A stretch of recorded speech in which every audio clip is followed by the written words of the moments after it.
Bom, senhores, vamos dar continuidade aqui à CEO Conference, até pelo horário.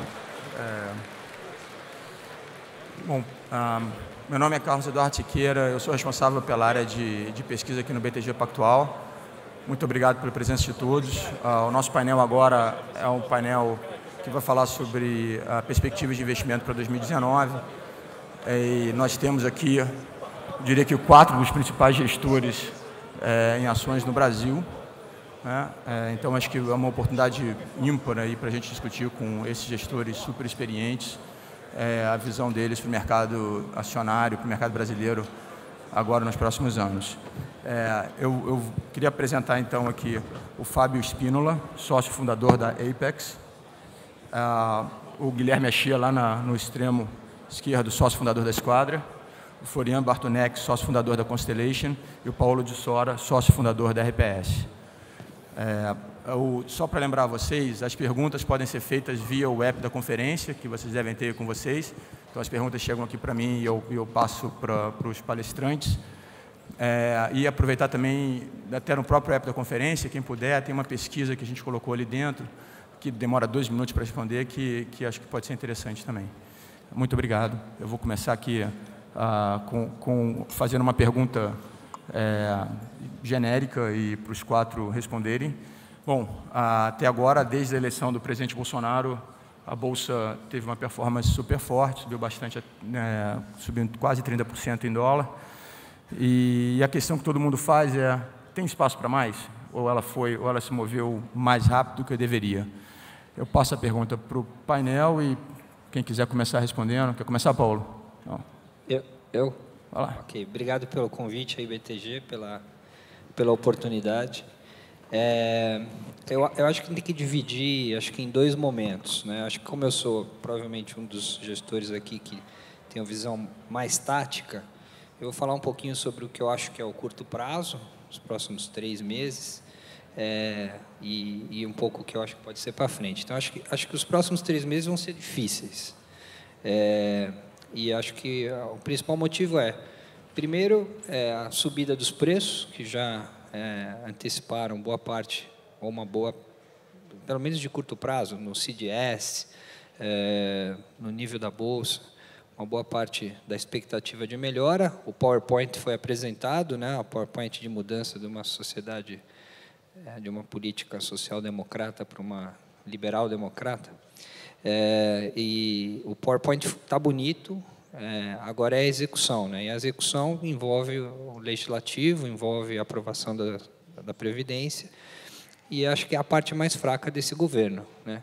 Claramente a gente está vendo que eles conseguiram montar um time no executivo muito bom em todas as áreas, empresas, Ministério da Economia e assim sucessivamente, mas a parte política está desorganizada. E aí o que vai sair da reforma da Previdência é que vai dizer se o nível de preço que está hoje está consistente ou não. Então, acho que a gente vai passar 3 meses aí de muita discussão, diluição do PowerPoint. Vamos ter que acompanhar como é que é a articulação desse governo no legislativo, que pelo menos o primeiro momento está muito ruim. E aí a gente vai ver se o preço de partida desses 98 mil pontos do Bovespa está exagerado ou não na visão de curto prazo. Em passando a reforma, diluída provavelmente, mas não tão diluída, que seja 700, 800 bilhões, eu acho que aí a gente vai poder falar numa visão mais de longo prazo, num período talvez de 5 anos de crescimento, de um crescimento mais sustentável, num rearranjo da economia, mais investimento, né? E aí está barato, né? Aí acho que tem setores que estão baratos. Então, assim, tipo, lá na RPS a gente andou reduzindo gross e net nos últimos semanas em função dessa dúvida de curto prazo da tramitação da reforma da Previdência. A economia está mais fraca do que a gente achava, acho que esse é também um outro ponto de atenção, que realmente a economia não retoma, mesmo, enfim, com o choque de confiança que aconteceu e já com uma perspectiva bem melhor do que a gente estava 12 meses atrás. A verdade é que a economia continua patinando. Então, acho que assim, os próximos 3 meses, um pouco mais de volatilidade, e eu acho que não vai sair desse range que está aí, talvez 100 mil para cima e 90 mil para baixo. E aí, dependendo da convicção que cada um tem aqui sobre o que vai passar na reforma da Previdência, aí eu acho que aí podemos ter aí um cenário realmente mais estrutural, positivo para os próximos anos. Alô? Eu só queria primeiro agradecer, obviamente, o convite. Assim, eu vou responder muito rápido, porque eu prefiro ouvir eles falarem do que falar, porque o painel é espetacular. Assim, a gente estava na cocheira ali atrás, conversando, né?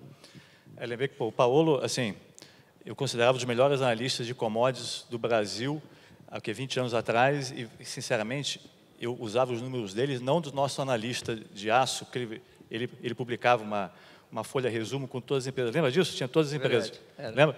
E era na mão, naquela época não tinha quase Excel. Era não tinha nada. Eu pegava aquilo que vem impresso, não tinha e-mail, né? E usava os números dele, não usava dos nossos analistas. Pô, o Fábio eu também conheço desde a época da Quest, lembra que a gente se conheceu? E fui dar uma palestra um dia desse, estava comentando agora, né? Ele mostrou a performance do fundo dele. Eu falei assim, pô, vou investir no fundo dele, porque a performance é espetacular. Eu achei, me lembrou agora, que a gente trabalhou junto aqui há 30 anos atrás, que ele falou assim, você me contratou e tal, não sei o quê. É claro, é uma clara prova do pupilo que superou o mestre. Então, assim, o espetacular aqui tá com vocês. Assim, eu acho o seguinte, eu acho que Bolsa, né? Eu tô super animado com o ambiente de negócios que a gente vai viver. Acho que vai ter muito M&A, a atividade vai ciclicamente se recuperar, vai ter muito M&A, geração de riqueza, né? E a gente olha muito o ciclo.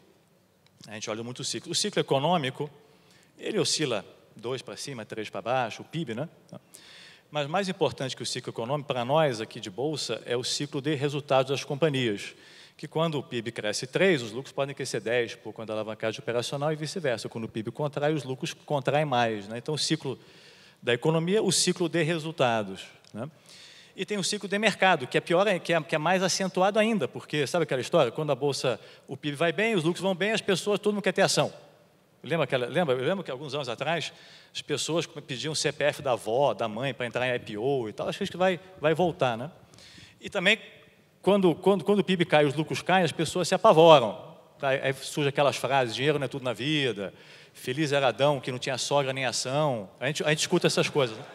Então, assim, eu estou animado. Primeiro, acho que o PIB ciclicamente vai melhorar um pouco, né? Acho que os lucros vão melhorar bem por conta da maior eficiência das companhias nos últimos anos. Todo mundo, infelizmente, teve que demitir, teve que se adaptar. Eu acho que os lucros vão surpreender, tanto pela alavancagem operacional quanto financeira. A gente fez uma conta que com o juro, com essa queda de juros da Selic, né, de 15, 14 para 6, 7, e uma queda de spread, empresas que tem uma relação dívida-EBITDA de 3,5, uma margem EBITDA X, o lucro dobra potencialmente só pela redução da despesa financeira, né? Então, assim, eu acho que os lucros vão surpreender favoravelmente. A gente vê um crescimento de 18% na média de resultado para nossas companhias esse ano e 20% no ano que vem. É a média, porque tem umas crescem mais, umas crescem menos.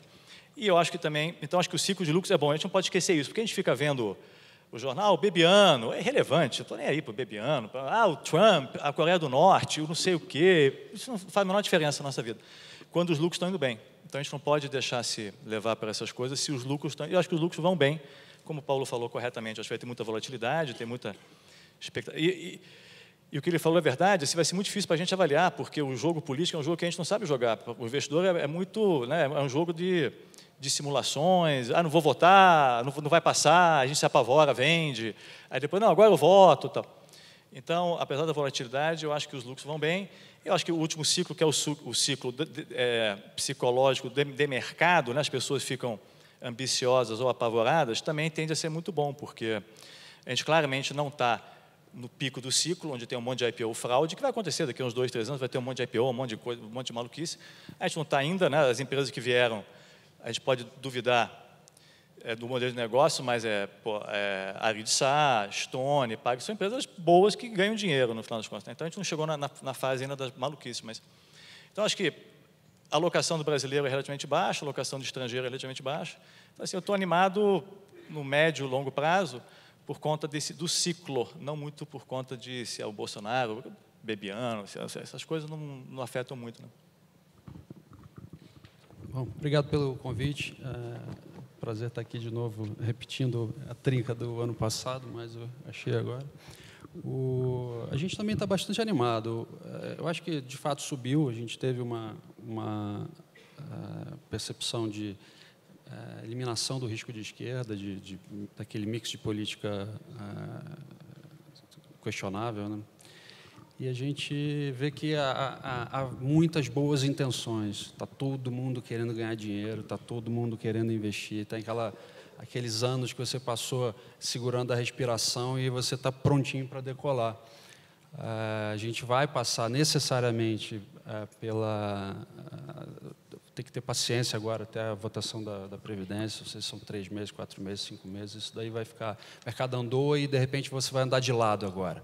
Vai estar no resultado das empresas, vai estar no micro, mas o arcabouço ele vai depender da passagem da agenda de reformas. Passado isso, eu acho que você migra daquela situação de expansão de múltiplo, né, para uma situação de início de ciclo. Você estava na recessão, você ficou alguns anos tem um crescimento negativo, uma dúvida regulatória. Então, você agora teria que ter essa visibilidade regulatória, segurança jurídica, que eu acho que é extremamente positivo para o mercado, para o empresário, né? É pró-market o negócio. Isso é bastante importante. Você migra de expansão de múltiplo para um crescimento de lucro, num ciclo de longo prazo. Você vai endereçar a Previdência, vai ter sempre o pessimista vai falar assim, mas não foi suficiente. Talvez não seja. A gente vai ter que ver qual o tamanho da solução política. E isso daí vai ser assim, um cenário base, um cenário mais otimista. Então, vai acompanhar isso. Mas você vai estar prontinho para voar. Quando fala assim, mas o múltiplo está acima da média histórica dos últimos X anos. Tá, mas que últimos X anos, né? Foram difíceis, foram muito duros. Então, principalmente as empresas listadas, que têm uma diligência de estrutura de capital, um trabalho de corte de custo, ganho de share, essas aí se prepararam naquele ciclo de recessão e estão prontinhas para, usando a alavancagem operacional do Florian, prontas para ter uma força de lucro, de crescimento de lucro extremamente importante. Agora, a gente vai ter que esperar. Acho que não tem muita coisa para fazer, exceto acompanhar o micro de cada empresa, entender o que é o cenário externo. O FED deu uma boia de salvação para a gente agora na virada do ano, mais uma na semana passada. A China parece que deu uma tranquilizada na questão do crédito. Então, são notícias boas para o mercado emergente. Então, assim, externo acho que está ok e o micro de Brasil vai depender desse macro caminhando. Bom, eu não sei se tem muito para adicionar, né? O pessoal muito otimista geralmente tem que operar contra o otimismo dominante, mas acho que a gente está num bull market, né? Que começou não com a eleição do Bolsonaro, começou há 3 anos atrás. Então, eu acho que vai continuar. E a essência, e assim, não queria falar muito do curto prazo, não, porque acho que a gente vai ficando velho, a gente vai aprendendo, errando, né, com essas análises de curto prazo. Eu acho que tem um componente aleatório mesmo, que fica difícil analisar. Então, assim, eu acho importante ver, você entender qual é a tendência primária que você que existe, né? A tendência primária é de alta, que começou tem 3 anos, não é de agora. E assim, para mim, a tendência ela está lastreada na mudança que está ocorrendo assim no ambiente de negócios, né? Quer dizer, out of necessity, o Brasil precisa implementar uma agenda pro-business, né? Então, o que passou até agora de reformas de, sei lá, trabalhista, as privatizações, a reforma do setor do petróleo, questão dos extratos, né, do setor imobiliário, tudo isso é pró-negócio para resolver problemas acumulados na gestão passada. Então, para mim, isso aí, a essência, quer dizer, o que está por trás da tendência primária da Bolsa é esse fundamento aí. Obviamente, precisa ter o equilíbrio fiscal para dar substância. Então, eu acho difícil adivinhar, próximos 3 meses, próximos 6 meses, é muito difícil, assim. é a Coreia do Norte, sei lá, ninguém sabe. É um auto-engano você entrar nessa. Entendeu? Eu acho que, então, para o investidor médio, ele precisa fazer análise e tentar entender o seguinte: qual é a tendência principal dos mercados? E, em cima disso, ele se direcionar. E a tendência principal é de alta. Eu acho que continua. Acho que tem muito mato alto de reformas para serem adressadas. Eu até acho que o ciclo tende a ser um ciclo longo, né, de alta para a Bolsa, e a gente vai ter um problema, os gestores, em algum momento, porque a gente vai estar vendo que tem demanda por ativo de riscos, e os analistas querendo vender tudo, porque tudo fica meio caro, né, e você vai ter que fazer esse balanço bem feito, né, porque tem uma frase que diz o seguinte: os ativos eles não são baratos, ficam preços justos e param por aí. Quando o ciclo é longo, ele estende para um lado overvalue, que acho que vai acabar acontecendo no Brasil. Então, eu vejo isso, assim, tentar identificar a tendência primária, que é de alta, não é de hoje, já tem 3 anos. Acho que vale a pena, todo mundo sabe que o juros está baixo, isso é importante para a Bolsa, e o investidor não entrou, o investidor dono de dinheiro está fora da Bolsa. E eu acho que vai acabar entrando se for realmente uma tendência de alta. Então, acho que meio que repetindo o que a turma está falando aqui, a gente está otimista. Acho que a reforma da Previdência, para mim, é óbvio que vai passar, apesar de toda a volatilidade. E vamos lá, vai ter uma briga entre os gestores e os analistas em algum momento. Sempre tem, né?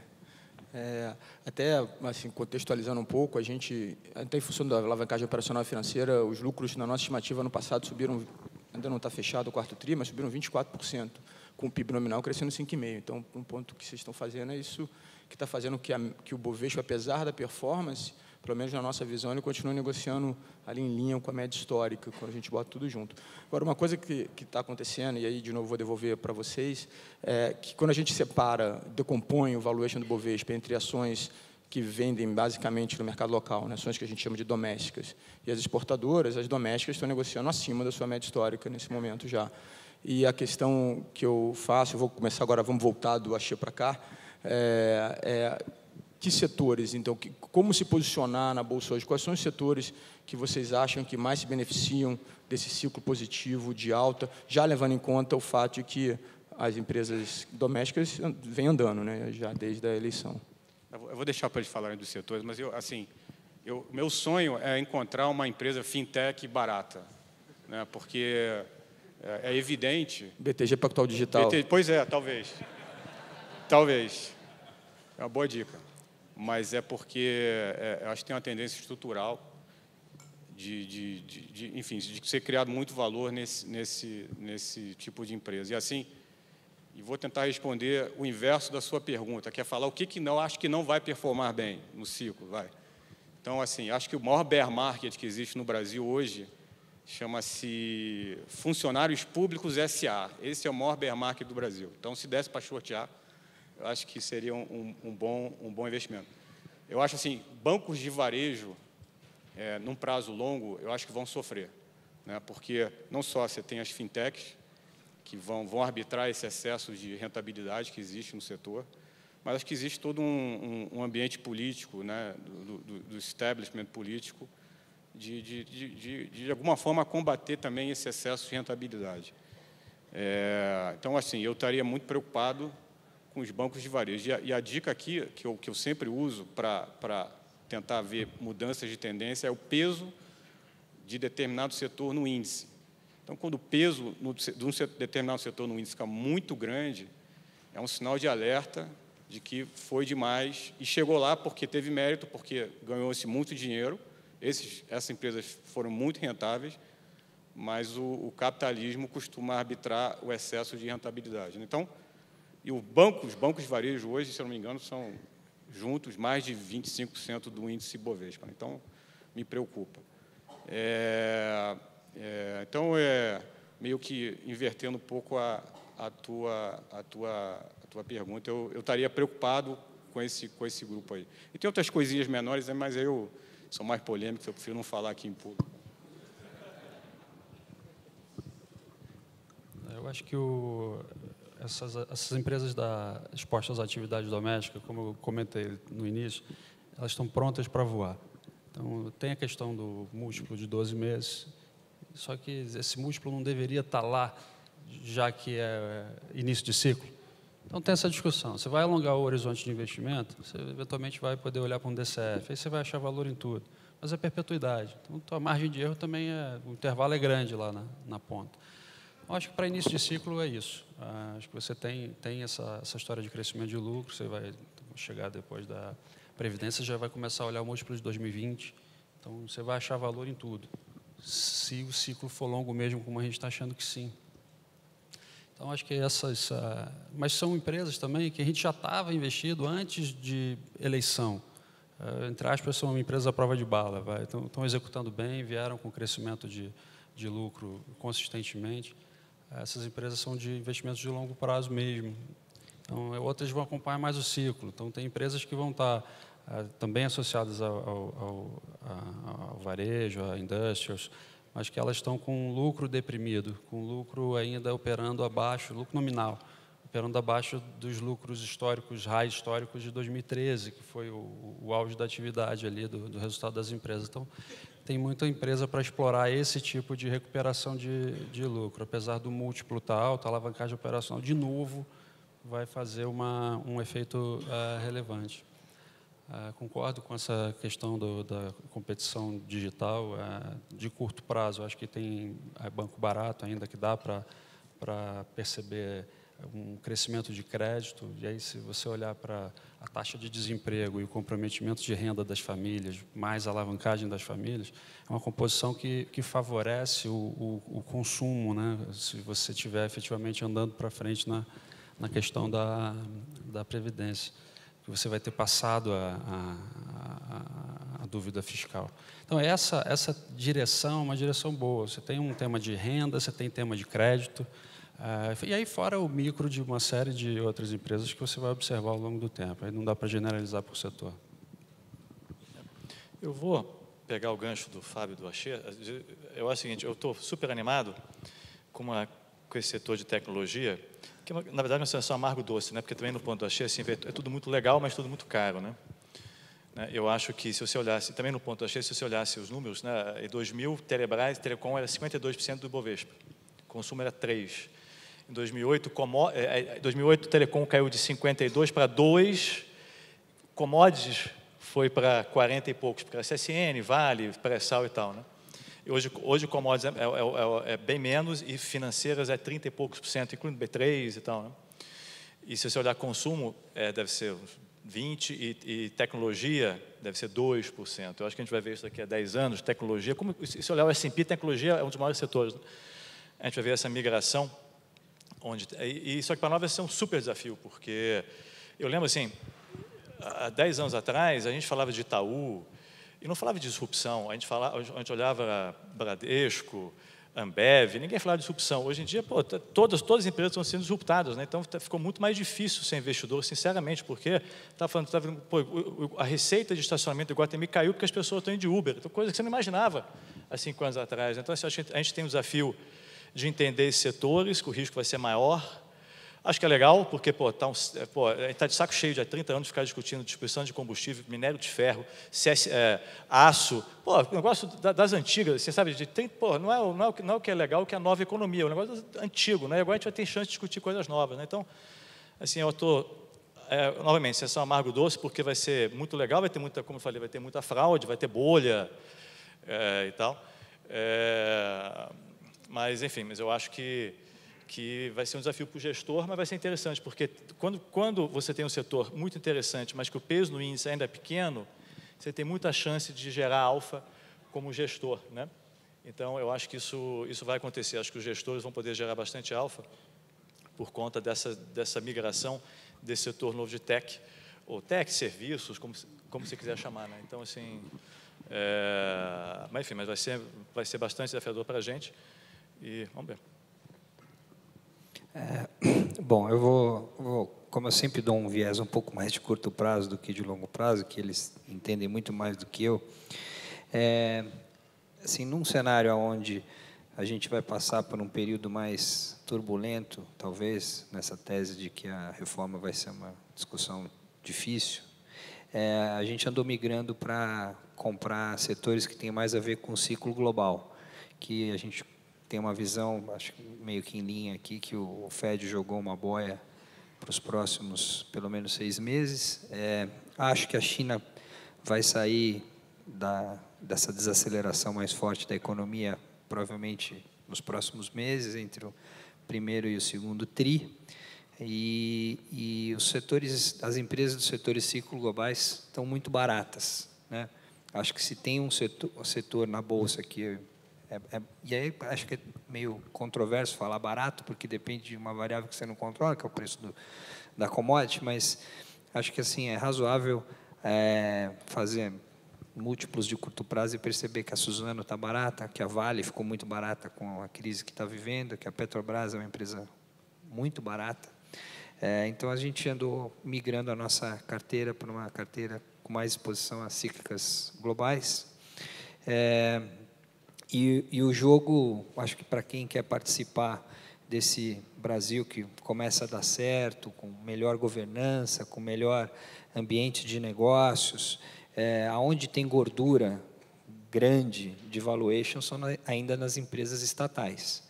O presidente da Eletrobras aqui mostrou que pulou a ação dele, a empresa dele pulou de 9 bilhões de valor para 50 bilhões de valor, desde que ele está lá, mas ainda negocia uma vez book. Tem várias empresas do setor de elétrico que negociam a 2, 3 vezes book. Então, assim, são empresas que têm uma assimetria muito grande de valorização. CEMIG, Petrobras, Banco do Brasil. Agora, tem que acompanhar o dia a dia, não são empresas que é trivial investir. Depende de regulação, depende do governante querer fazer a coisa certa de fato, o legislativo do cara ajudar ele.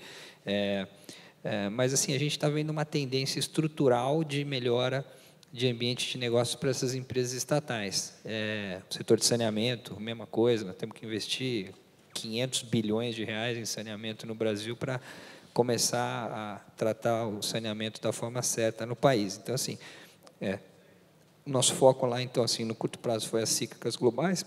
Acho que a Vale está dando uma oportunidade muito boa de investimento. Eu nunca comprei empresa boa no múltiplo barato quando as coisas estavam dando tudo certo, né? O Itaú é excelente a uma vez e meia book, né? Raramente acontece. Aparece, assim, uns anos de 2008, 99, ele vai lá no 1,5, né?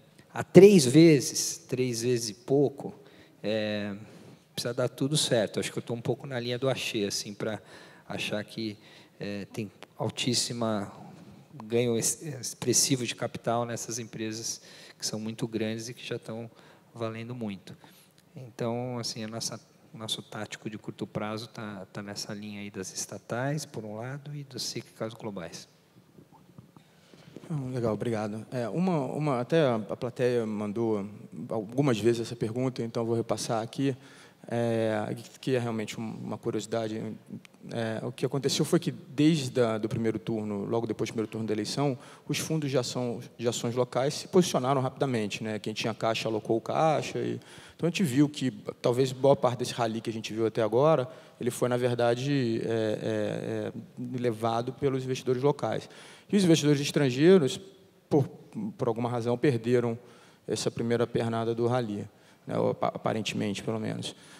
Então, a questão é, por que vocês acham que isso aconteceu? De repente, Paulo pode começar falando por que isso aconteceu e quando que eles vão vir, afinal, né? Acho que, assim, a explicação é super simples.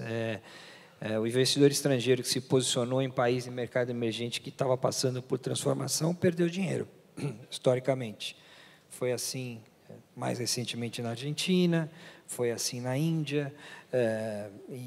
Então, o cara é escaldado. Ele olha o negócio de um lado helicóptero, tem as suas experiências pessoais de transformações em mercados emergentes, e a verdade é que a maior parte foi frustrante. Então, acho que tem essa questão que envolveu aí a rotação da alocação dentro de mercados emergentes.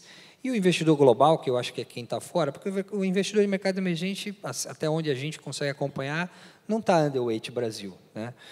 Quem tem que entrar no jogo do Brasil é o investidor global, estrangeiro. O cara que não precisa estar aqui, aquele país lá, nem sei qual é a capital daquele país. Esse cara precisa vir para o jogo. Esse cara normalmente paga caro, ele olha, tem uma visão, como ele é muito grande, ele tem que ter uma visão de longo prazo, né? Eu acho que ele vai vir a partir do momento que tiver uma visão mais clara de que as reformas estruturais do país vão passar. E provavelmente ele vai jogar aí o valuation no nível que o Florian falou de algumas exuberâncias, né? Eles historicamente preferem as empresas locais. Ele não vai vir aqui comprar Vale, não vai vir comprar Suzano, ele vai vir aqui comprar a coisa mais local, que tem a ver com a dinâmica doméstica, que tem a ver... normalmente ele não se aventura muito fora da governança, então eles provavelmente vão preferir as empresas boas, caras, que vão ficar ainda mais caras.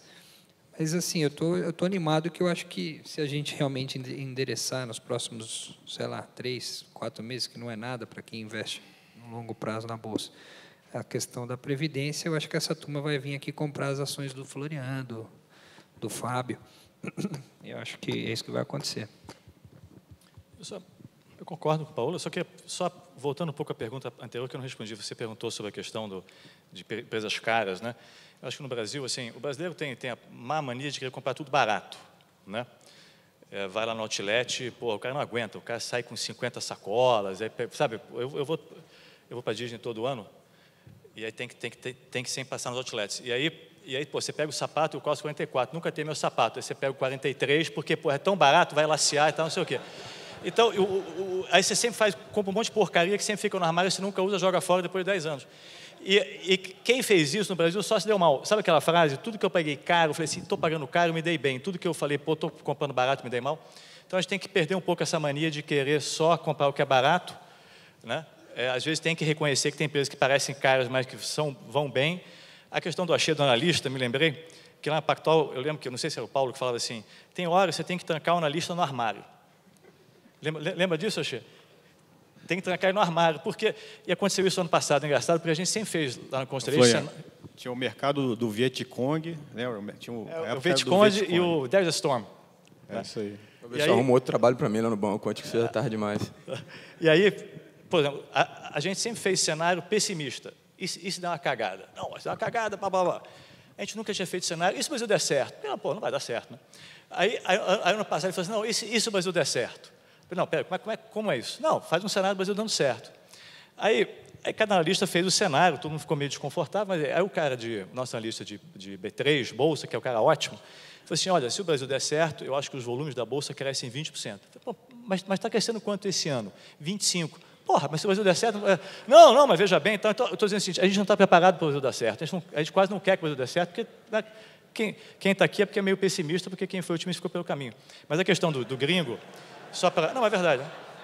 Mas a questão do gringo é o seguinte, o New York Times publicou um artigo do Lula. Aí o Fernando Henrique, não precisa, tudo bem. Então, o que os gringos ouviram do Brasil, até porque o Bolsonaro falou várias barbaridades durante a campanha, o que os gringos ouviram do Brasil foi muito ruim. Vários me ligaram, que pena, ganhou o Bolsonaro. Não, é bom, não, mas o cara é xenófobo, não sei o quê. Então, a impressão ainda é meio ruim, né?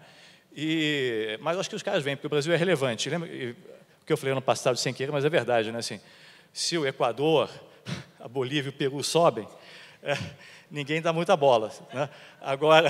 Agora, se o Brasil subir, o pessoal lá fora, pega Brasil, tal, porque o Brasil tem tamanho, tem relevância, né? Então, acho que eles vêm, mas é o seguinte, o Brasil é reativo. A Bolsa sobe, o mercado começa a melhorar, os caras começam a ficar nervosos e vêm.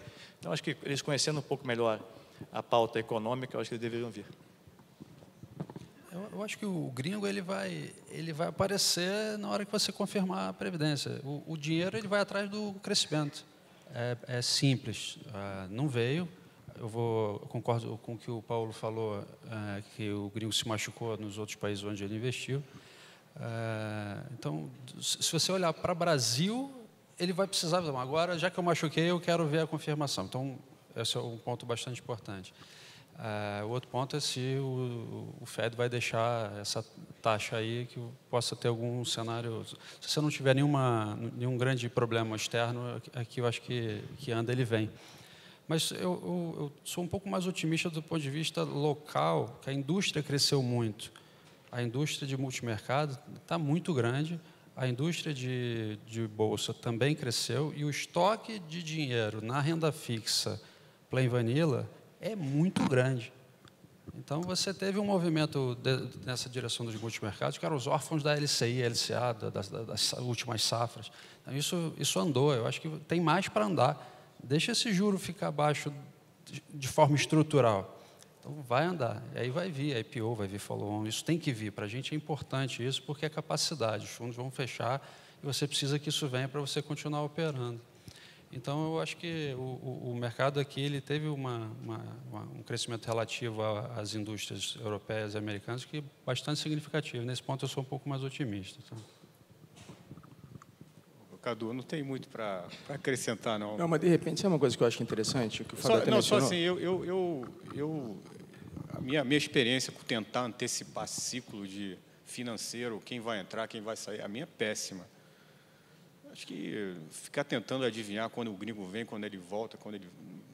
Entendeu? Acho que, de novo, acho que para mim é dominante entender o seguinte, qual é o ambiente hoje de investimento? Você acredita? Vai acabar vindo, porque sempre vem. Mais tarde, mais cedo, depende da economia lá de fora, depende do Fed. Quem que sabe o que vai acontecer com o Fed? Entendeu?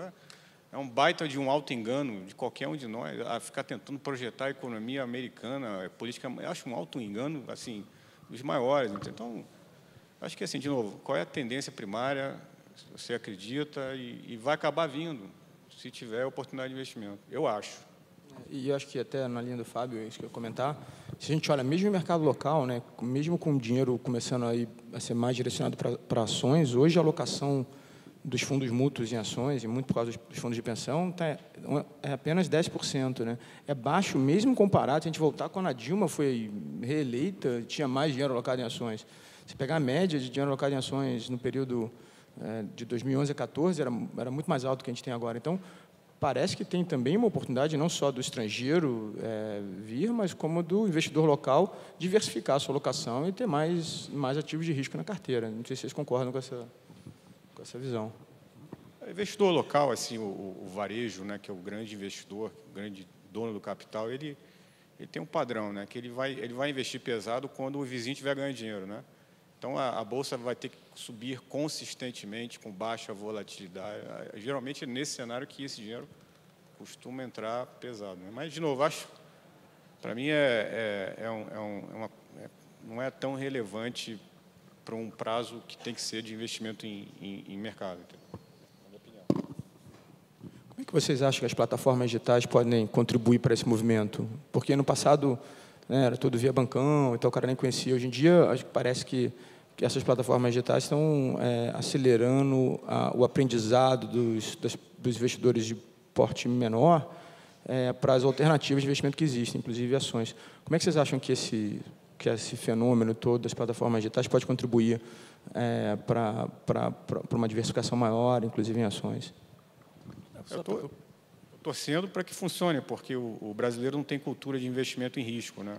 Não precisou investir em risco. Então, estou torcendo para que funcione. Agora, na minha opinião, o processo de de mudar a cultura é longo, né? Uma coisa que de um dia para o outro, de um ano para o outro, é longo, né?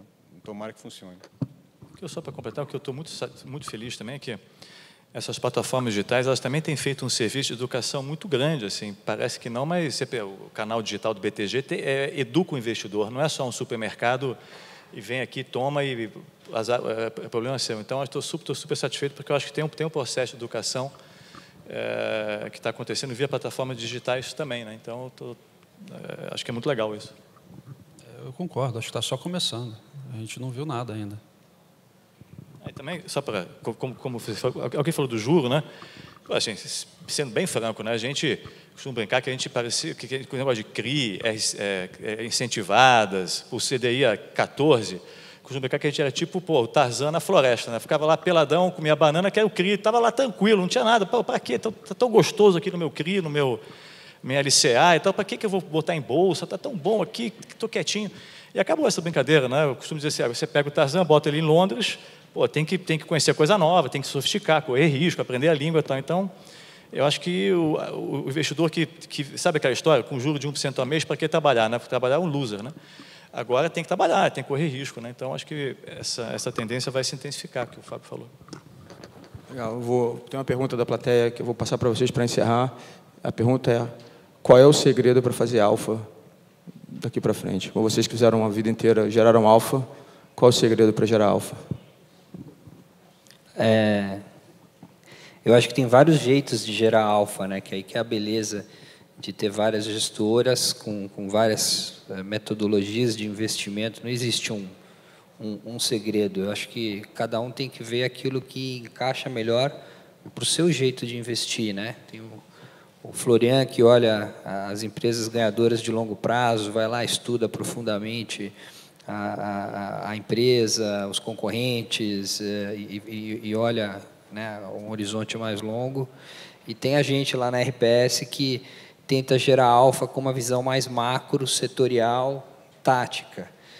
A minha vida, com certeza, é muito mais difícil que a vida do Florian. O Florian, ele está certo, eu devo estar errado, mas assim, eu estou lá na faixa de Gaza, ali, tentando gerar alfa, olhando o curto prazo, olhando o que está acontecendo lá fora, olhando o que está acontecendo aqui, me movimentando para cá, para lá. Eu sou um ótimo cliente para as corretoras, porque estou sempre mudando de posição. E a gente tem conseguido gerar alfa com essa metodologia de investimento. Então, acho que vai muito do perfil do investidor. Não existe o certo ou o errado, né? Existe aquilo que onde você se identifica e onde você acha que você consegue ter um diferencial. Eu concordo 100%. Assim, tem várias maneiras, sabe que negócio todas as famílias são iguais, mas as que têm sucesso, as que são felizes todas as famílias são diferentes, mas têm sucesso são iguais. Eu acho que assim, obviamente é óbvio, né? Trabalho duro, ir a milha extra e tal, mas eu acho que tem uma visão um pouco contrária.